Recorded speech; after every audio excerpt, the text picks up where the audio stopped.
Hi, and welcome to Dog Fostering 101. I'm Jackie Adams, foster mom and learning and development professional. This podcast is for anyone who's new to fostering, thinking about saying yes for the first time, or navigating those early days and looking for practical tips, because fostering changes lives at both ends of the leash. Welcome to the Foster Fast Track series, where we break down essential concepts every new foster should know, all in under 15 minutes. Before we jump in, a quick thank you to Fear Free, an organization whose science-backed fear-free shelter programs has shaped how many shelters and rescues nationwide reduce fear, anxiety, and stress in animals. Many of the principles we'll discuss today are rooted in that compassionate, practical framework. And with that in mind, today we're talking about something that can truly make or break the first few days with a foster dog: how to create a fear-free home. If you've ever wondered how to help a dog feel safe, how to avoid overwhelming them, or how to support a dog who arrives scared or shut down, this episode will give you the exact roadmap. I'm going to walk you through the top 5 things you should do when you want to create a fear-free home: slowing down everything, preparing the humans, allowing hiding, using calm, predictable communication, and focusing on small wins and consistent routines. I'll walk you through each of these step by step, giving you a clear, memorable playbook. But to start, I want to tell you a story. My first foster dog ever was Herc, short for Hercules. He was a Mastiff mixed puppy removed from an abusive owner. And even though he was big enough to knock me down, he moved through the world like a shadow. Every time a hand reached towards him, he would flinch, trying to avoid being hit again. He trembled so hard in my lap that I could feel his heart pushing against my ribs. And because I loved him and wanted to help him heal, I made a mistake that many new fosterers make. I tried too hard, too soon. I took him out on errands, coffee runs, social outings. I thought that this exposure would help bring him out of his shell. But what I saw as progress, how he stayed close to me, was actually him hiding. He wasn't ready for the world. What Herc really needed was decompression. He needed time and predictability, not stimulation. So let's walk through those fear-free principles, starting with the first one. Number 1, slow down everything. Because fostering is a transition, not a rescue movie.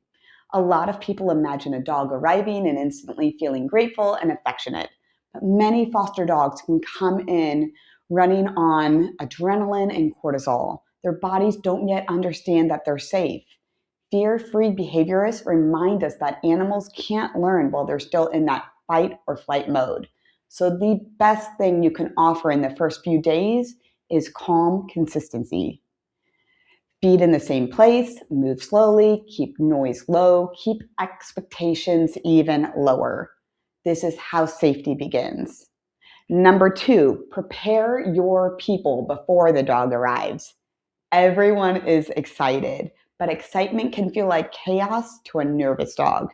So before the dog walks through your door, set expectations with your family or roommates.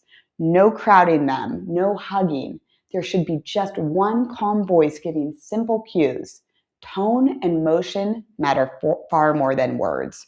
Remember that predictability signals safety.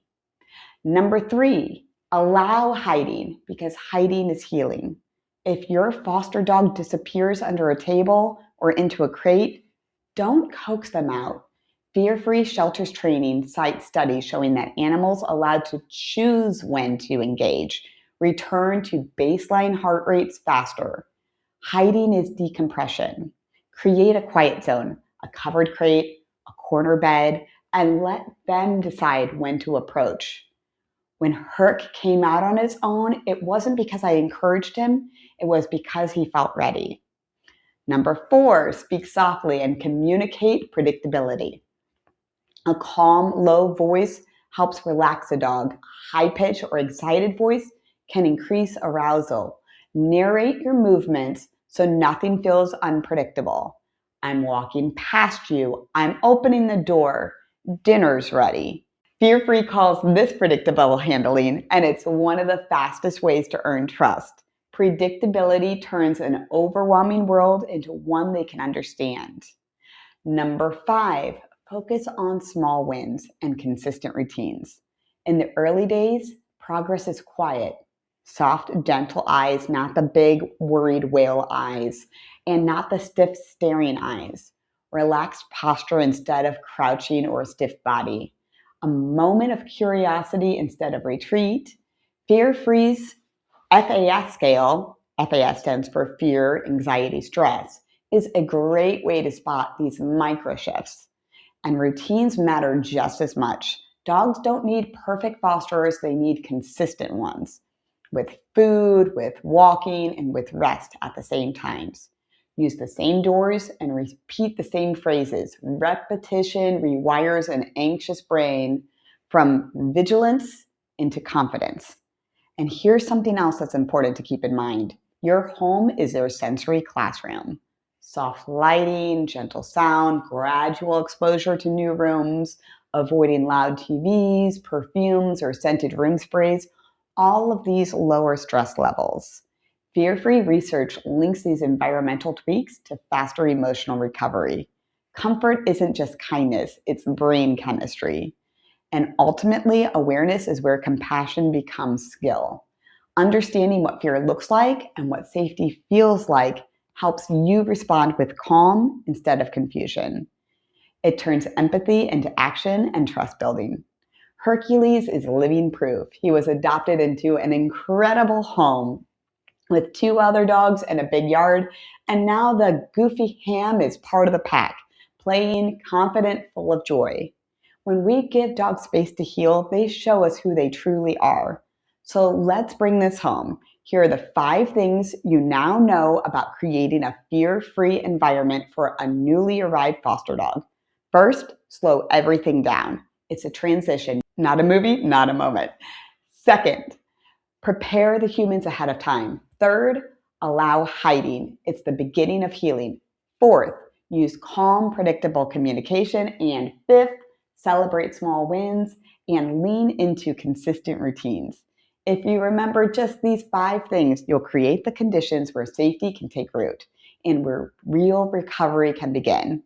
Before we wrap up, a heartfelt thank you to Fear Free Shelters for their ongoing science-based leadership in humane animal care. Their work continues to guide how we support the dogs who need us the most. I'll include a link to their Fear Free online education in the show notes below. And Fear Free does have additional programs and education for vet and pet professionals through their paid membership and certification programs. So I'll include that link as well. Also, if you enjoyed this episode, be sure to come back for my upcoming interview with Dr. Jennifer Merlot, veterinarian and VP of Veterinary Affairs for Fear Free. We'll be discussing how fosters can build trust through comfort, consent, and choice. Thanks for joining in for this Foster Fast Track. Now go snuggle a pup and have a great day. Thanks so much for joining us for this episode of Dog Fostering 101, everything I wish I knew when I began fostering. This episode was edited by Make Your Day Richer.